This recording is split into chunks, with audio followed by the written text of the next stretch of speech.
Day 6, and Japan faced Colombia for a repeat of their encounter in Brazil 4 years ago, which the Colombians were the 4-1 victors. Today, in front of 41,000 fans, the Japanese were attempting to rectify this. Japan were appearing at their 6th consecutive World Cup.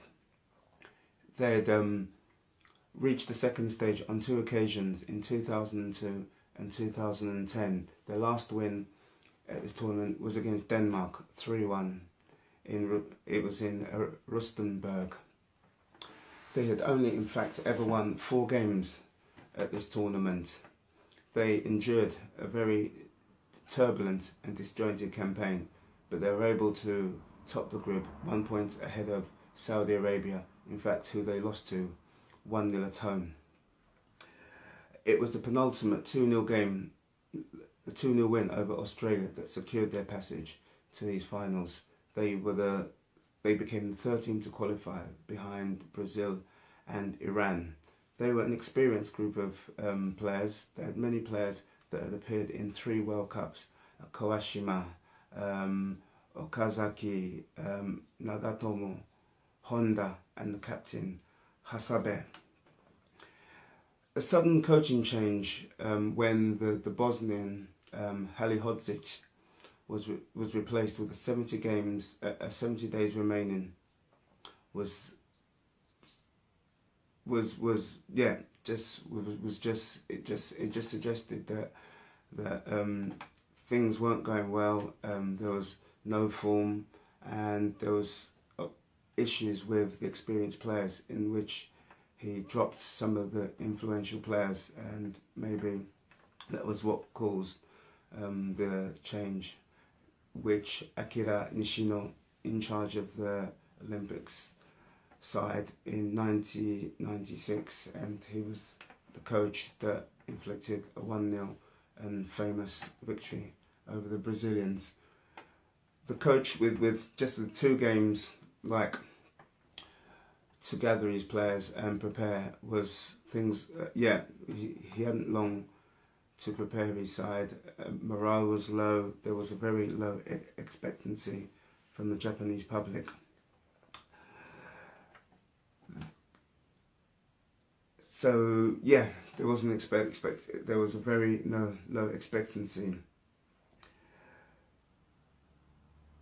It was very ominous for the Japanese team, and there was definitely Colombia were definitely expected and definitely the most favoured team. Colombia secured their qualification on the very final day of the tournament, of the qualifying campaign, with a 1-1 draw in Lima against Peru. They'd often done well against the weaker sides, considered sides that were considered weaker in the group. They faltered against the very better teams of the group, and but it was still enough. There was still a high expectancy to perform well at this tournament. Peckerman had been the longest serving coach for Colombia ever. They were very secretive in, just like South Korea. They played only 1 game, warm-up game, in preparation for this tournament. 7 in the squad, 7 of the team that played in the last game at the World Cup were appearing today.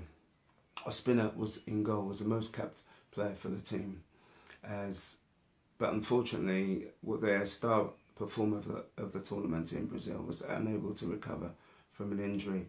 But Radamel Falcao was back after scoring 54 goals in 2 seasons, back after enduring a poor spell in England, scoring 5 goals or so in 2 seasons. So, to the contest, it was an explosive start as Japan shocked the Colombians, who were down to 10 men within 3 minutes after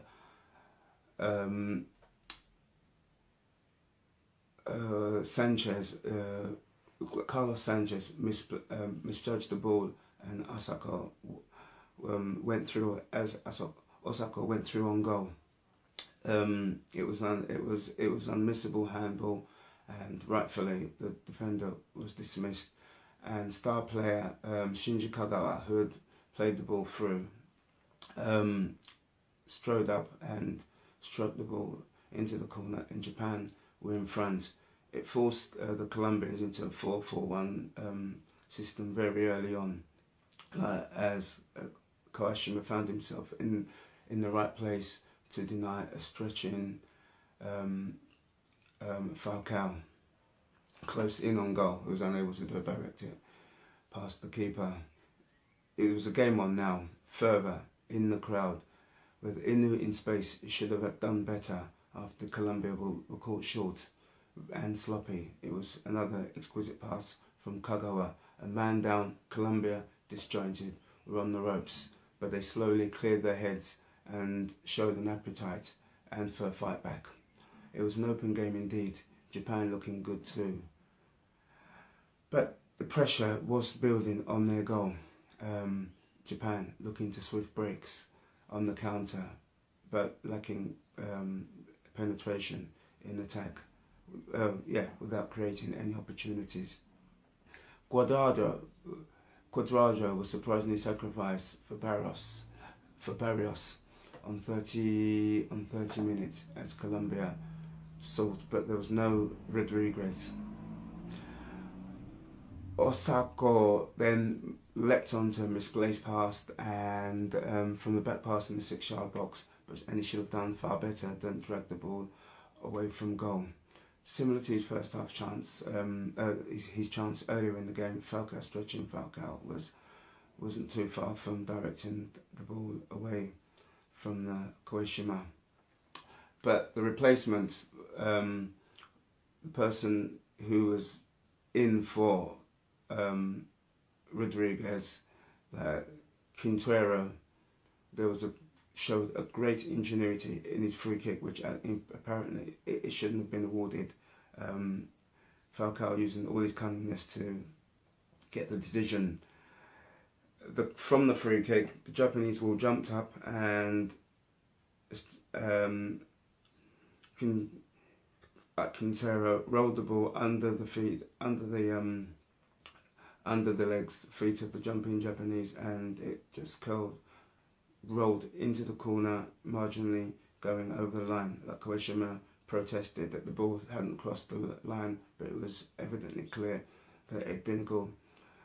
That it definitely was a goal. Japan lacking in creativity, despite the man advantage, were under the cosh as Colombia were in the ascendancy and fully composed and in control of the contest, and were constantly a threat. It was a good first half. Colombia, they didn't panic, kept structure, and were well in the game and were always a threat. Japan's were finding themselves totally overrun. For the second half, Japan, a man advantage, made a very positive start as Colombia were pinned for the longest period within their own half. For at least 5 minutes, Japan moving well and passing.